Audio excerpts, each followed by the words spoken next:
दोस्तों, गोल अचीव्ड 43 में आप सबका बहुत बहुत स्वागत है। आज के वीडियो में हम लोग बंगाल के गवर्नर जनरल वारेन हेस्टिंग्स के बारे में पढ़ेंगे। तो आइए दोस्तों वीडियो स्टार्ट करते हैं। वारेन हेस्टिंग्स 1772 से 1773 ईस्वी तक बंगाल का गवर्नर था। ये बंगाल का अंतिम गवर्नर था क्योंकि 1773 के रेगुलेटिंग एक्ट के तहत ये बंगाल का गवर्नर जनरल बनता है।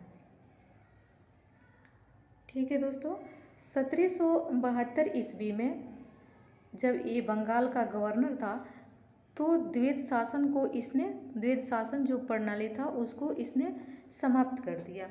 अब थोड़ा सा द्वैध शासन प्रणाली के बारे में देख लेते हैं। तो द्वैध शासन प्रणाली को 1765 ईस्वी में बंगाल में रॉबर्ट क्लाइव ने इसकी स्थापना की थी।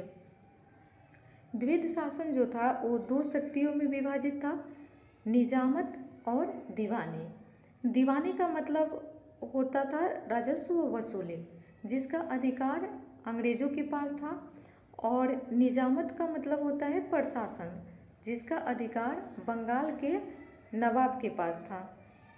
ठीक है दोस्तों, 1773 ईस्वी में रेगुलेटिंग एक्ट पारित हुआ, जिसके तहत वारेन हेस्टिंग्स जो था वो बंगाल के गवर्नर से बंगाल का गवर्नर जनरल बना।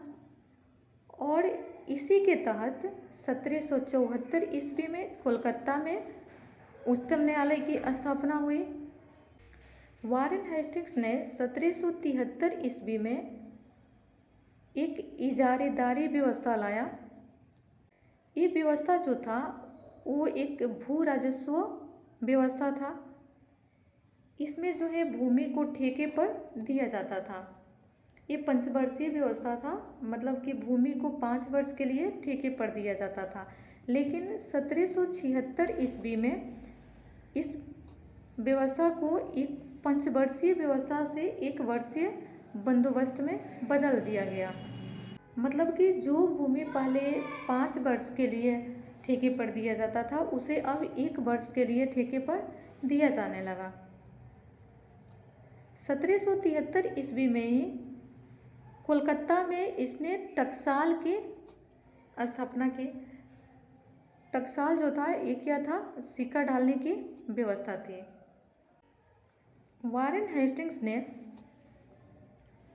राजकीय कोषागार को मुर्शिदाबाद से कलकत्ता स्थानांतरित किया। लगान ठीक तरह से वसूल करने के लिए इसने बोर्ड ऑफ रेवेन्यू की स्थापना की। इसी के कार्यकाल में 1774 ईस्वी में रोहिला युद्ध हुआ था। रोहिला युद्ध कब हुआ था? 1774 ईस्वी में शुजाउद्दौला जो कि अवध का नवाब था और रोहिलों के बीच, अफगानिस्तानों के बीच में हुआ था, जिसमें शुजाउद्दौला की जीत हुई थी। और इस युद्ध में वारेन हेस्टिंग्स ने शुजाउद्दौला का मदद किया था। इसी के शासनकाल में 1775 से 1782 ईस्वी तक प्रथम आंग्ल मराठा युद्ध हुआ था। ईस्ट इंडिया कंपनी और मराठों के बीच में, जिसमें मराठों की जीत हुई थी। और ये जो है 1782 में सालवाई की संधि से इस युद्ध का अंत हुआ था। इसी के शासनकाल में द्वितीय आंग्ल मैसूर युद्ध 1780 से 84 में हुआ था। ईस्ट इंडिया कंपनी और मैसूर साम्राज्य हैदर अली के बीच में। और 1784 में मंगलोर की संधि से इस युद्ध का अंत हुआ था। वारेन हेस्टिंग्स ने दस्तक प्रथा फ्री पास को समाप्त किया। वारेन हेस्टिंग्स को न्यायिक सेवा का जनक कहा जाता है। इसने प्रत्येक जिले में एक दीवानी और एक फौजदारी न्यायालय की स्थापना की थी, जिसकी वजह से इसे न्यायिक सेवा का जनक माना जाता है।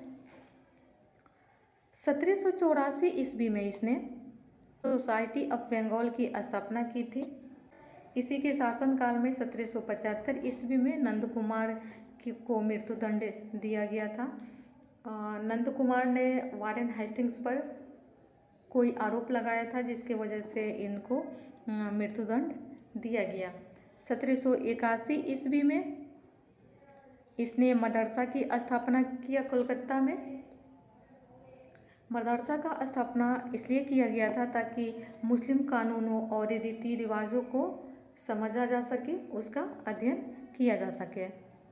1784 ईस्वी में पिट्स इंडिया एक्ट आया और इस पिट्स इंडिया एक्ट का वारेन हेस्टिंग्स ने विरोध किया था और पिट्स इंडिया एक्ट के विरोध में ही वारेन हेस्टिंग्स ने फरवरी 1785 ईस्वी में इस्तीफा देकर के इंग्लैंड चला गया।